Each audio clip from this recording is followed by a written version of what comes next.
This is Driving Solutions, exclusively on cptnews.com. Hey everyone, Jim Fitzpatrick. Thanks so much for tuning in to another edition of Driving Solutions right here at cptnews.com. For years, dealers have dealt with inefficiencies in their sales process, including bottlenecks in the sales department, consumer expectations, and information overload. Our guest today knows these problems all too well, and he has some solutions and strategies to bridge the technology gap between the in-store CRM and the DMS systems. We're pleased to welcome back to our show Joe St. John, Vice President of Training at a company called AutoFi. I know that you've known this company and seen these guys all over the place. They're doing great work for dealers. So Joe, thank you so much for joining us once again on the show. Jim Fitzpatrick, it is awesome to be back here, man. Every time I'm here, it's like this surreal experience. I'm like, I'm on CPT. Like it's and I feel like last time we got to hang out, I was in a Zoom. I was at a dealership and there was just noise and stuff happening all around me. So it's I remember that. It's really awesome to be in the studio with you, getting to have just a conversation about a world that I love and a world that's rapidly changing that I've been like in this little eye of a hurricane for the last year and a half trying to figure stuff out. So I couldn't be more excited to be here hanging out. Well, we are excited that you are here. It always makes for a better interview when you are in studio versus a Zoom, because you don't have the technical difficulties and audio issues and things like that. And so we love when you come in, and this is awesome, and we appreciate you making the pilgrimage to come in. Thank you. It was awesome. Atlanta's an awesome city, man. It's in a really cool hotel. It's been a great trip, man. So for those people that are waiting to come in, Atlanta is an awesome city. It is an awesome city. That's right. So digital retailing has been, kind of the buzz in the industry for years. Obviously, since COVID, it really took on a whole nother level. As someone who has worked in the industry for decades, from a dealership standpoint, how has it benefited them, and what are the opportunities for dealers today? Man, to me, digital retail, I feel like is the kind of opening salvo for what can be a really transformative thing for a dealer, For me, digital retail had a ton of great benefits for a dealer, right? The closing rates on digital retail leads are just astronomically higher than a normal lead. If you put embed a digital retailing link inside of an email to a customer, they open it 70%, which is 600 times, 600% more than normal leads. So it has all of these benefits. Really, though, for me, I think of digital retail as almost like the Netflix mailing DVDs moment, right? It's like this step in the right direction. Right. I think the big challenges that digital retailing creates is it still allows for this disconnect between where the car deal really happens and everything else at the dealership. And so you have this real disconnect between the sales manager and the salesperson that are closing the car deal, that are working that car deal, and everything that happens in the internet department. And I think what digital retailing has a real opportunity to do is the ability to really bridge those two things and transform where the car deal actually takes place. And so for me, that's what I feel like digital retail really means in the current moment. And it's something that is unbelievably exciting to me. It is. There's no question about it. And it seems as though more consumers want to do business this way. OEMs want dealers to do business this way. This is a big part of the future of retail automotive, is it not? Yeah, absolutely. I think everybody is looking to solve the challenges that face a dealer when it comes to interfacing with a consumer. Today's consumer is wildly different. I started selling cars in 1998. I know I'm dating myself. And I can remember this day where, in the mid-2000s, you would go to the desk and you'd be like, all right, boss, I got a deal. Let's work our deal. Yeah. And they'd be like, great. And I'd be like, well, hang on.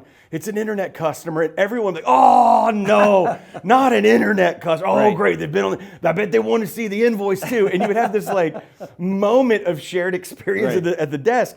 Now, every customer is an internet customer. I know. Right? 92% of them are starting online. They're doing 14 to 17 hours worth of research before they show up to the dealership. And I think what everybody's trying to solve is the problems that still face that customer at the interchange of when they show up to a dealership ready to buy a car. And there's these things that we just accept as an industry as the way it has to be or the way it is. And what I've seen over the last year is it doesn't have to be that way. And that when you really try to solve the problems that make working a car deal hard, it benefits everybody.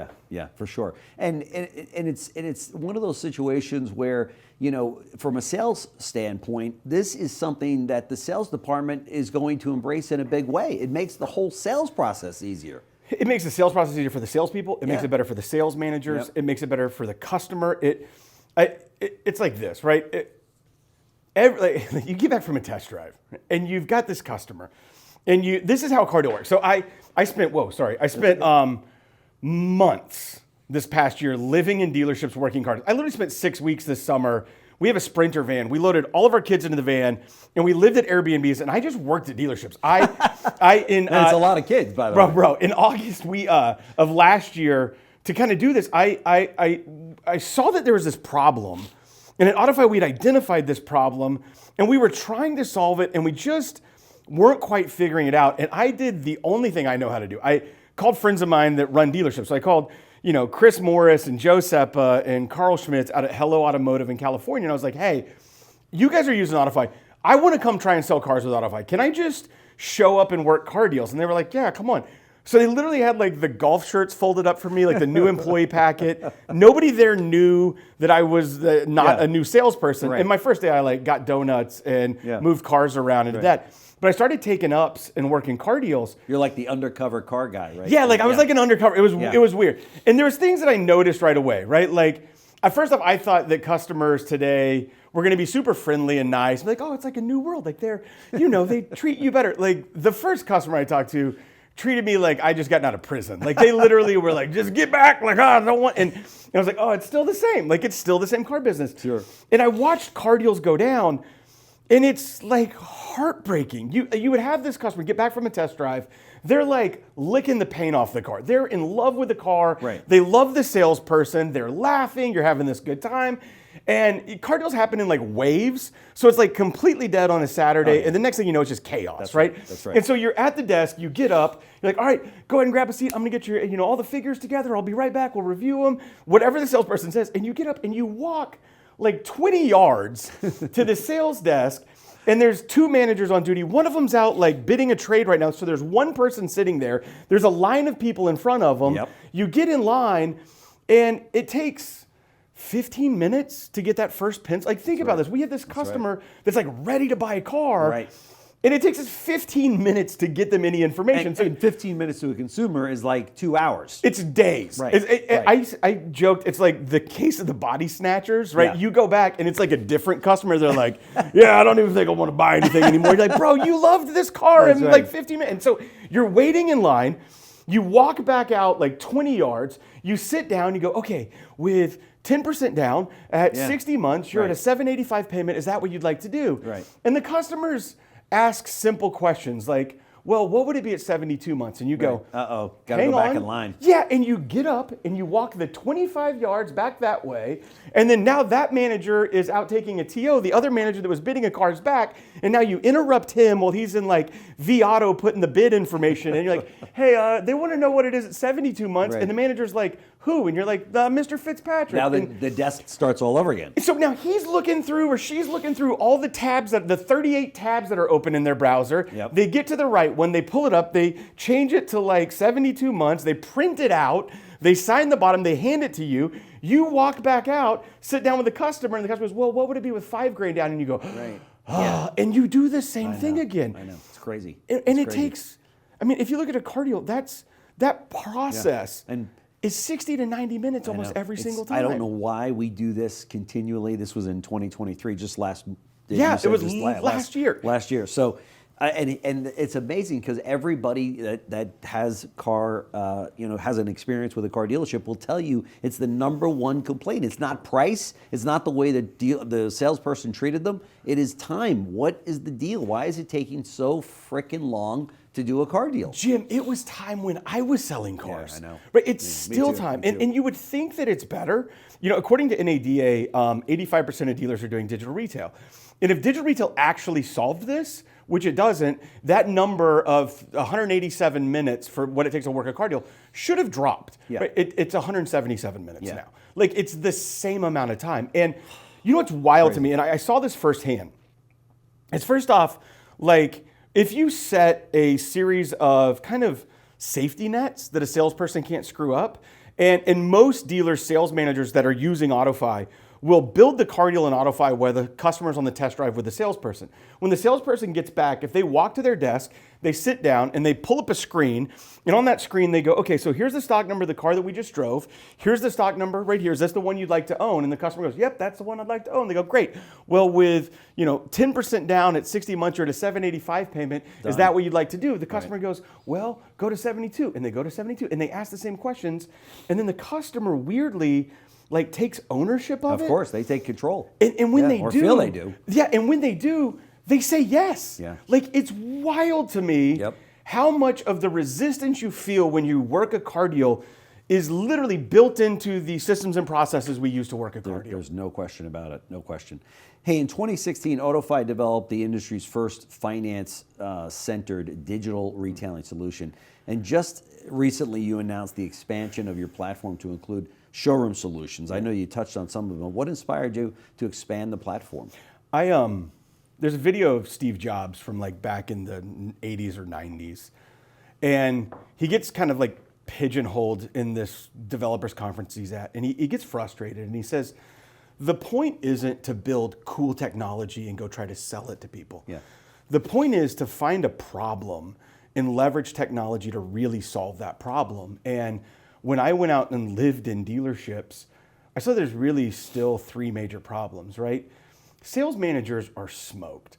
Sales managers at dealerships today are so overwhelmed and overworked. The amount of stuff the cognitive drag, what we put on a sales manager is wild. You watch them, it's all right, dealer trade online too. Okay, and they're going, okay, well, you want my white one? Hang on, let me look. Yeah. All right, well, what are you going to send me back? And then, okay, and then a salesperson's there going, hey, you bid a Tacoma 2 months ago. They want to know, will you do 26 on it? And you're constantly making these decisions. Right. And sales managers, it creates this thing that literally becomes decision overload. Yeah. And you see that as the day goes on, their attitude changes, their demeanor changes. You work a car deal at 8:30 at night, it's a different manager than at 10 o'clock in the morning. Right. But it's because they've just crushed their brain. And so what you see these managers that are really overwhelmed, and dealers are asking them to do more constantly. Yeah. And then you have customers that don't trust us that are well, no, and we reinforce that because we use a sheet of paper with a Sharpie on it to work our car deal. And then we have this car deal that takes 3 hours, an hour and a half to work. And in that process, what you see is this is just all of these things that should be an easier solve. Right. And so what we did was look, how do we solve this? Customers aren't lining up saying, I just want to buy a car online. I don't ever want to see it. I just want to deliver it to my house. What they're saying is, I don't want to go through the brain damage of being at a dealership for 4 hours, arguing with somebody that doesn't know anything. And so what we did was looked at how, what are these problems and how can we solve it? And we realized most of those problems were this disconnect that was happening inside of the dealership. And if we could kind of wrap our arms around that and use tech to really power that process in a much more streamlined way, we could sell cars faster. Yeah. We could give away less gross. That's right. And we could make customers happier. That's right. And employees happier. Yeah. And that's what we've seen. And that's why we're so bullish on bringing this product to market, because I truly believe, because I've seen it happen, that it has the power to really transform a dealership in a very, very positive way. Yeah, yeah. So let's drill down a little bit. And now that you've nailed down kind of the history and what got you guys to this point, can you share with the viewers more AutoFi's specific showroom capabilities? What dealers are most excited about right now? Yeah, so I think the overall theme is, why are there all these separate tech tools that are supporting this customer checkout experience? Why do I work a pencil in one system, print it out, a customer signs it, and then I look at F&I products in another system, and every time I switch from system to system to system to system, what I'm doing is slowing down the whole process and retyping and pulling and double checking stuff. And so for us, it was, if you put bumpers on the gutters and you let the car deal keep going forward, where a salesperson, it can't get screwed up, and you just let a customer keep saying yes, you get to that car deal faster. I'll give you some real specifics that I think are wildly cool innovations that people that I think have really latched onto. Here's a good example. One of those decisions a sales manager makes.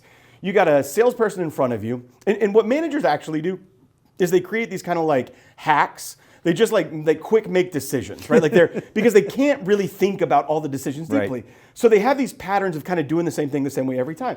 And I watched this happen over and over again. You would have a salesperson come to the desk and they would talk to me and they'd be like, hey, all right, I got this customer. They're loaded up in the system. Let's go. And now I'm ready to work my card deal, so I'm going to submit that customer over. They're a 689 score. They're 117% LTV. They got $1,200 in equity on their trade. They got $1,000 cash. They're buying a used like 21 Elantra. And it's up to me, who am I going to submit them to? Right. And here's what's crazy. That every dealership in America, if we're the two sales managers and that customer comes to me, I'm picking 3 banks that I think it should go to. If it goes to you, you're picking 3 different banks that you think it should go to. That I like, right. That you like. Right. And I watch this over and over. That's crazy. Sales managers get it wrong over and over again. I got it wrong. There was one where I watched them submit over and over and over to this lender at like 115%. And that lender 2 weeks ago had cut back from 120 to 110. Yeah. So everything was getting turned down Yeah, and they of were course. wasting that submission. So what we did was we, as kind of a finance first company, said, what if we just looked at all the data, aligned with the dealer around their strategy, and standardize the submission process where you could literally say, okay, if it customer's this profile, credit score here, LTV score here, you'd send it to these 3 lenders. If they're financing more than 40 grand, maybe you add Wells in there, like because you get a bigger flat. And we just standardized the process and allowed salespeople with a customer to submit that car deal on the 80% use case of most car deals. If it's the 20% use case, so it's a 580 score or they're at 140% LTV, it doesn't auto-submit it. It flags a manager to take a look at the deal. Yeah. So you create a safety net. If you do that, what we saw was, one, sales managers loved it because they weren't going, oh, okay, let me think about this decision now. What we saw was we started submitting to less lenders, getting more approvals that were better. Yeah. And so by standardizing that process, we allowed sales managers a little bit of breathing room to focus on the finance deals that they needed to focus on while automating that. The second part of that, as a customer, here, I'll give you a great example. I had a customer, this guy's a grizzly bear, and he's like, I ain't paying no more than 10%. Like, he's like, don't you try and hit me with no 10%. I got 2.9 on my last one. I got great credit the whole time. Like, I'm trying to show him a car, and he just yelled at me about rate. So he gets down to the moment we're like gonna get to the deal. Right. He's wanting to go 84 months, 0 money down. This guy knows what he wants. He knows what he wants. Don't you try and if you try and show me 10%, I'm gonna get up and walk out. Right? And so we get to the moment, and it gets submitted. The best approval comes back, and it's like 15.5%. Oh boy. The second best approval cutting back to 72 months and was 18%. The third best cutting back to 72 was 19%.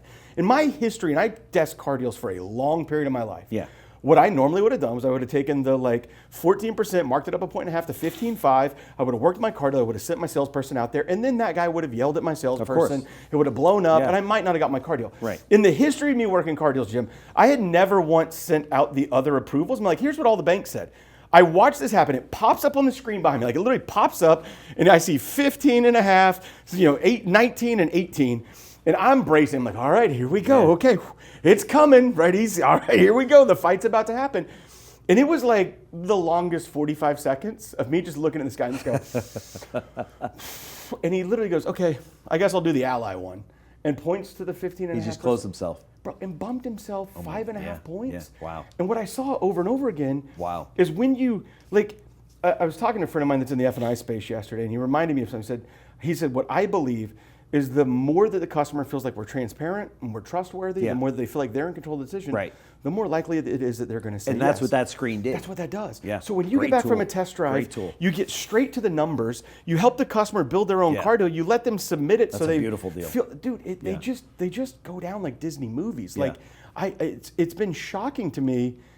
I have a person I just added to my team, a guy named Scott Burton. Scott was a hard-nosed sales manager from Kentucky. I've hired 4 people or 5 people in the last month. Every one of them I hired straight out of dealerships. They are retail people. They were working the desk 2 weeks ago. They were in the trenches. These people know the auto industry. So that's who we have going out working with our dealers. Scott gets back from a second car deal and he comes to me and goes, dude, it shouldn't be this easy. And I go, I know.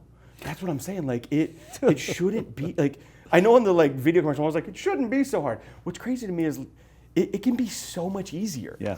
And I think that's why at AutoFi we're so excited about bringing this product to market, because we're watching these very human parts of the process, but then we're seeing it in all the data coming out of the dealerships that are using this, the outcomes that we were predicting, which is close deals faster, give away less gross, and make customers happy, we're seeing that across all the dealers that are using this right now. Wow, that's fantastic. But what a tool. I mean, that is something that not only is the customer going to enjoy that, but to your point, the desk staff as well as the sales staff. I mean, it just streamlines it. Everything. And we have, so like the Hello Automotive Group, I was an F&I trainer for one of the biggest F&I product companies in the world. I wore suit and tie for 20 years. I haven't always looked like a washed up extra from Sons of Anarchy. And I was shocked because Hello is a single point of contact, like one price store. And I was a finance director in the mid 2000s, and I was at a Toyota store, and we were running like $1,200 a car. We were the greatest that had ever lived, right? And I'm watching these kids, and I call them kids because they're like 19 and 23, that work at Hello, that 3 months ago were at an Amazon warehouse, or 6 months ago was a Starbucks barista. Yeah. And with AutoFi, they get to that point, they close a car deal, and they go, have you thought about how you want to protect your investment? They hit a button, and a menu automatically pops up. And they go, what the majority of my customers take advantage of is the Platinum package. It's got this, and this. And they go through a menu presentation. The customer goes, all right, I'll do the gold one. And I'm seeing these kids that are like... That we thought in the industry previously, they could never do that. Running real numbers. There's a Mazda store that I'm working with, and it's a Mazda store. It's not like known for, they're running $2,000 a round. Not that we don't love Mazda's dealerships. No, we love Mazda, but I'm saying like it's Mazda. Like Mazda's not known for big F&I numbers. No. And we got a bunch of really great Mazda stores. This Mazda store, these kids, and I call them kids because they're like 23, are running $2,000 a round in F&I.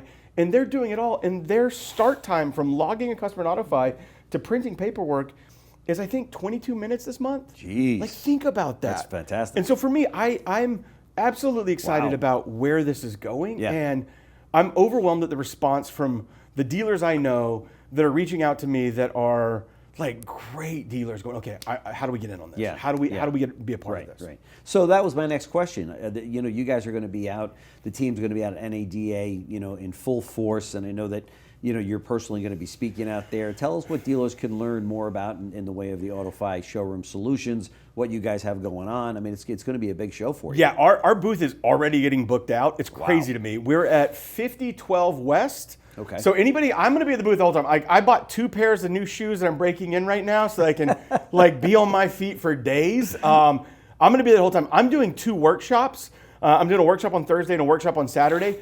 It is probably my favorite content I've ever done. Okay. It is nothing recycled that you will have seen before. It is, how do you take on these challenges on the showroom? Mm-hmm. Like, how do you actually take those on and solve them in a way that streamlines your process so that you sell cars faster, give away less gross, and make customers happy. Right, which is what it's all about right now, because as you know, dealers are getting a little nervous because they had such huge gross profits in the last 3 years, and now dealership lots are filling back up, gross profits are starting to come back down. But that, as everyone has told me in the industry over the last 40 years, gross profit is a mindset. Yes. You know what I mean? And if in the event they have the necessary tools to capture that gross profit and retain it, that's what it's all about right now, right? Rather than just pointing at the sticker and going, okay, let's work from invoice and there's a couple things in that statement that I think are really important right now.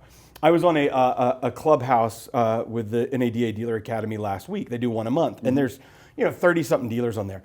And every dealer's seeing it, right? You're seeing the data. Like the market forces are at play. And so if you're a general manager or you're a dealer principal, right now, dealers are thinking, how do I maintain my gross the best I possibly can, and how do I run an efficient operation to maintain my expenses so that my net profitability is where I need my net profitability to be? And what we're seeing is dealers are looking at really creative ways to leverage the talent they have to grow their business without adding a whole new layer of expenses. I was talking to Zach, a buddy of mine that's a GSM at a 3-store group in Oklahoma. And he said, I want to keep selling more cars. I want to keep running my gross. I don't want to just keep hiring people into this system. Yeah. And I think that with AutoFi, what we're really trying to do, what we're really excelling at right now, is creating so much streamlining that you're getting more value out of your key people.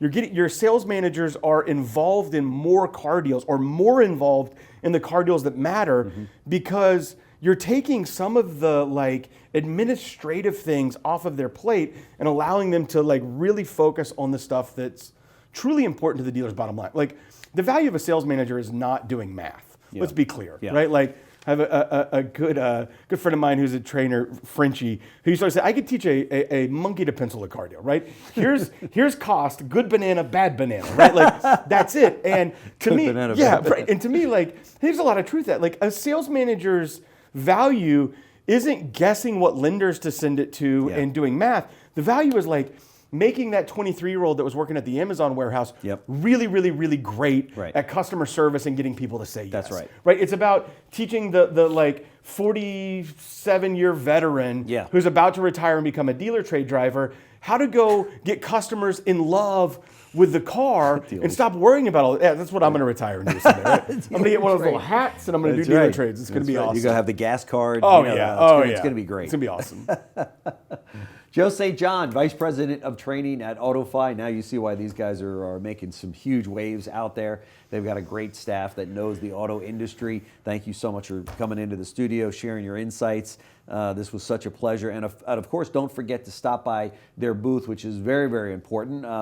You're going to get the full display, and you owe it to yourself and your dealership. I know you've heard me say that before here at CBT News, but this is one of those companies to follow and find out what they're doing. If you don't, your competition's going to. So the booth is right on the screen there. It's 5012 in the West Hall, and that's obviously at the NADA show coming up. So thank you so much for coming in. Jim, thank you, dude. Well, I love your energy. It's phenomenal. Thanks for watching Driving Solutions, exclusively on CPTnews.com.